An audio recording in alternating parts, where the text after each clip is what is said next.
زين هبتشم ألمانيا جوي داري نفيس كارو رومان نفيس جان دوست بريا ساتليتي القلمنا جان دمباش پر مناقشه ویا که تکرن کل روجاوای کردستان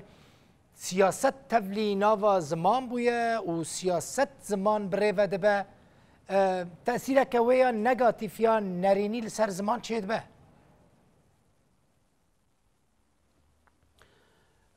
بله بگومان شف باش دل بخوی جبو تو تماشاوان روداوه از دخوازم دسری ده پیروزی دو جوان کرد بکم براستی ناوه وان نای بیرامن یک لدیرک یک جیل کوبانیه وک پرتوکخانه کرمانجی ایک گشتی چه کرنه مالا وان صد جاری آوا به که درفت نهایه هنک آزادی هیا و زخت سر زمان کردی تن از وان جوانان پیروز دکم و از بهوی ما تجربه وان به تجربه جوان کرد همی جعفرینه حتی دیرکه حتی عین دیواره مثلا سیاست براستی بریدم که مناقشه مزن کور و دور و برفره چه بود مدیا سوسیال ده وقتی مدیا دن دجی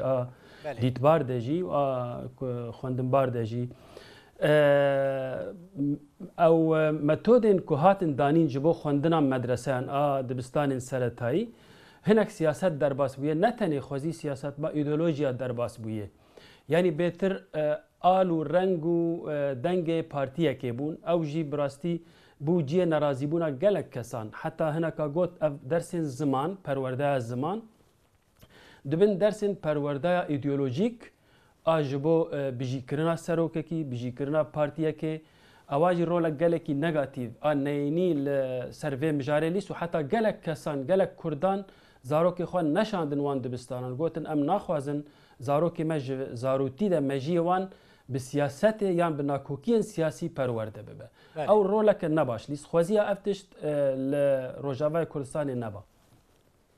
جان تشکی دنیا اما قال لك هسي دبيجن هما نافاروك چد ببرا ببد نتيجه ده زاروكين ما فيري زماني كردي دبن فيري دروكا كردستاني دبن فيري شخصيت و كلتور و هنر و زانم يعني چاندا كردي دبن يعني چه ضرر ويت هيا مثلا ابو جه مناقشه دمكي چه ضرر وي هيا كو هناك يعني چند جاران بيجي سروكش درباس بيان يعني چند جاران آلا پارتيا كي درباس بي ليت نتيجه ده الوي داري وقت دبستانه كي او زاروك تي دا فير دبن فيري كردي دبن دبي بنجهك جبو روجين بيش بله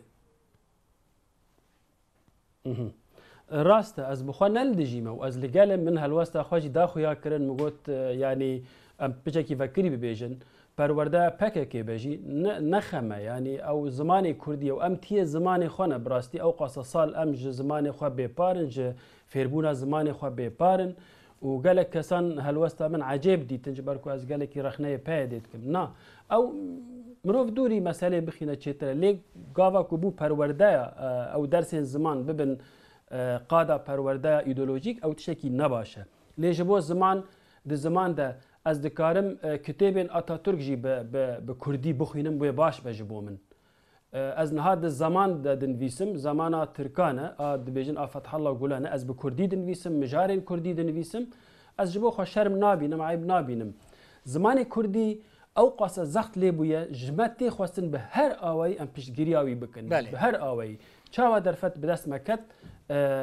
ام خوشبر ندن آلی نهار روجاوای کردستانی درفتک چه بویه کانتون بن چبن دکارن هرن دکارن نمینن لی او بنگها گوشبو زمانی کردی آواده به او زاروکین مین کردشن دبستانین کردی فیری الفابایا کردی لاتینی دبن و خواندنا کردی دبن اوه بمینه حتی بله جان دوست خواه براستی تشکی عجیبه یعنی خلق دکارن ما عجیب و غریب مینه مثلا انت بخواه دا افقاس رومان نویساندن افقاس نویس و افقاس پرتوکو دقت روژه که چویه دبستانه یعنی جیت الجام خواه المال فیری کردی بویه یعنی فیری نویساندن کردی از لجم خوال مال فری نویساندن و خواندن کردی بومه براستی از ویجی تم دبیجم اوای وقت معجزه که یعنی تشتکی دیارده گلکی بالکشه کردین ما بیکو بچن دبستانان بیکو بچن زانینگه و انستیتویان فری زمان خوابون یعنی او قاسی عاشقی زمان خوابون زمان خو حز کرو خودی لیدر کتن فری زمان بون رمان پی نویساندن شانو پی نویساندن دیوان هلبستا پی نویساندن و راستیج ام دو اوداین طاری و بدزی ام فێری زمانی خۆت بین تیژ ڕەوشێ باش دەزانی داما مە بەهەفتوورەژی کار دەکرد دەمامە کۆڤار دەردەخستن دی ساڵە 1980 تۆرەڤان و پشترە کۆڤارێن دن هەموو بدزی بوو کارێمە بدزی بوو لەگەل وێژی نە رێژیما بەعس و نە ئەو زەختێن باس دەکاربوو وی زمانی بچەوسینە بم پێ بکە ji ber ku yani îradeyeke vî milletî heye ku tu carî vî zimanê xwe winda neke gerek heta niha jî ew mesele berdewam be bêtir li Bakurê Kurdistanê ku 80 sal bi sistematik zimanê Kurdî zext lêbû û yani xwestin tu nebikin vî zimanî berî her tiştî berî ku ruhê netewî ji nav milletê Kurd derxin dixwestin zimanê wî tu nebikin bêtir niha li Bakur tê xwestin ku ev ziman bibe mijar ne tenê mijara siyasetmedaran bibe mijara her kesî îmam xetîb li camiyê bi Kurdî bibêje dewleta Tirk wî bigire bavêje zindanî ji divê xutbaya xwe bi Kurdî bixwîne xutbaya xwe eger bi Tirkî li Dêrikê yan em bêjin li Diyarbekir yan li Mêrdînê xutbe bi Tirkî hate xwendin ew qet ne tiştekî İslamî ye jî yani heta dûrî dîn e dûrî olê ye divê xutbeya camiyan jî bi Kurdî be gelekî spas jan dost te birastî ew rojên xweş rojên zehmet anî bîra min 88 de me bevra kovareke edebî derdxist bi navê Torevan em hemû li mal fêrî Kurdî bûn gelek kes vêyekê ecêb dimînin rojeke tenê jî saeteke tenê jî neçûne dibistanekê ku em tê de fêrî nivîsandin û xwendina Kurdî bibin lê me ji Kurdî hes kir û em netîcê de fêrî Kurdî jî bûn gelekî spas ku tu ji Almanya li gel me bûyî zor spas.